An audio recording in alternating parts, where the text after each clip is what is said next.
करने जा रहे हैं, शायद उसके बाद आप हमें पागल बुला सकते हैं, फिर भी आपकी नाराजगी लेते हुए हम ये कहना चाहेंगे कि फिल्म कंगवा का पार्ट 2 लाना जरूरी है, क्योंकि हम कुछ ऐसे पॉइंट्स आपको बताने जा रहे हैं जिससे कि शायद आपको भी लग सकता है कि पार्ट 2 लाने की सचमुच जरूरत तो है। अब Suriya starrer pan India film Kanguva आई तो बिल्कुल शेर की तरह थी, पर अभी चींटी की तरह बॉक्स ऑफिस पर कलेक्शन कर रही है और अब तक इसने बस 98 करोड़ रुपए ही कमाए हैं। और इस कलेक्शन को सुनने के बाद उठा ले रे बाबा उठा ले, ये आइकॉनिक डायलॉग बोल कर ना फ्रस्ट्रेशन निकालने का मन तो करेगा ही, इसमें कोई गलत बात नहीं है। पर कंगवा एक बेस्ट विजुअल ट्रीट थी और सूर्या ने जितनी फीस ली थी उसे 4 गुना काम करके तो दिया है भाई, इसमें कोई डाउट नहीं है और इस बात को हम इग्नोर भी नहीं कर सकते हैं। पर अब कौन से है वो रीजन जिसके कारण पार्ट 2 लाना बहुत जरूरी है?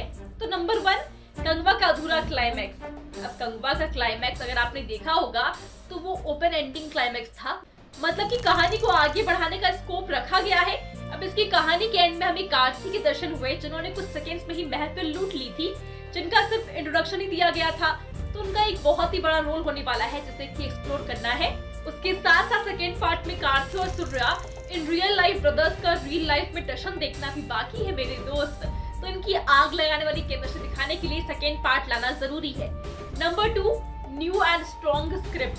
अब कंगवा का फेल होना इसकी कमजोर स्क्रिप्ट और एग्जीक्यूशन की वजह से हुआ। कंटेंट किसी भी फिल्म की रीड होती है, अगर वही कमजोर हो तो फिल्म का गिरना तय है। लेकिन कंगवा के प्रोड्यूसर ज्ञानवेल राजा ने अब क्लियर किया है कि पहले पार्ट की कमियों को ठीक करने के लिए उनकी टीम ने अभी कड़ी मेहनत की है। नए फीडबैक के बेसिस पर पार्ट 2 की स्क्रिप्ट में बड़े बदलाव किए गए हैं। तो अगर इस बार दमदार कंटेंट के साथ मेकर्स वापसी करेंगे तो ये सिर्फ नुकसान की भरपाई नहीं करेगा बल्कि हमारे दिलों को भी जीत सकता है। फिर है नंबर 3, प्रोड्यूसर की हिम्मत। अब फिल्म के बाद सबसे बड़े घाटे में कोई गया है तो वो है इसका प्रोड्यूसर। अब कंगवा पर 350 करोड़ रुपए खर्च किए गए, लेकिन इसका रिटर्न उम्मीदों पर खरा नहीं उतरा। इसके बावजूद प्रोड्यूसर हार मानने को तैयार नहीं है, पर हाँ इनका पैसा कई जगहों पर बिल्कुल सही जगह पर लगा है, जैसे कि विजुअली ये एक ग्रैंड लेवल की फिल्म है। ऑडियंस को एक भव्य दिव्य फिल्म दिखाने के लिए एंटरटेनमेंट पर्पस की खातिर पैसे के बारे में इन्होंने नहीं सोचा और हिस्टोरिकल सेटिंग्स में तो कितना पैसा खर्च किया है भाई। पर नुकसान होने के बावजूद भी प्रोड्यूसर का ये कहना है कि वो सीक्वल लाकर जो गलतियां हुई उसे सुधारना चाहते हैं और ऐसा करते वक्त वो एक तगड़ा अमाउंट फिल्म पर लगाने से बिल्कुल भी नहीं कतराएंगे, बल्कि ऑडियंस को एक बेहतरीन क्वालिटी ओरिएंटेड फिल्म देंगे और सेकेंड पार्ट को पहले से भी और बड़ा बनाएंगे। तो ये कुछ रीजंस है जिसकी वजह से पार्ट 2 अगर आएगा तो इनकी गलतियों पर इन्होंने क्या काम किया ये मालूम चलेगा। वैसे कंगवा के रिव्यूज में कुछ चीजें गलत सुनाई दी है, ऐसी चर्चा है जैसे कि फिल्म देखते वक्त थिएटर्स में वॉल्यूम के कारण लोगों को हेडेक हुआ, उस वजह से भी लोग फिल्म से कनेक्ट नहीं हुए। पर ये तो एक टेक्निकल इशू है और इसमें मेकर्स की नहीं बल्कि थिएटर वालों की गलती थी।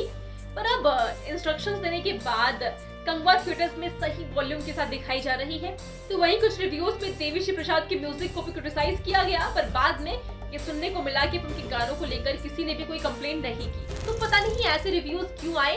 तो बेसिकली कंटेंट को लेकर ही काफी इश्यूज थे, पर बाकी चीजों पर कितना यकीन करना है ये एक अलग बात है। तो जो भी सुनाई दिया जो कि अगर गलत है तो असल में नेगेटिव और जानबूझकर फैलाई गई नेगेटिव चीजों को पॉजिटिव में बदलने के लिए पार्ट 2 लाने की जरूरत तो है। और जरा हम भी तो देखें कि मेकर्स हमारी टेस्ट पर खड़े उतर पाते हैं या फिर नहीं। वेल दोस्तों, इस पर आपका क्या कहना है हमें कमेंट्स में बताएं। साथ ही वीडियो अच्छी लगी हो तो वीडियो को लाइक और शेयर करें।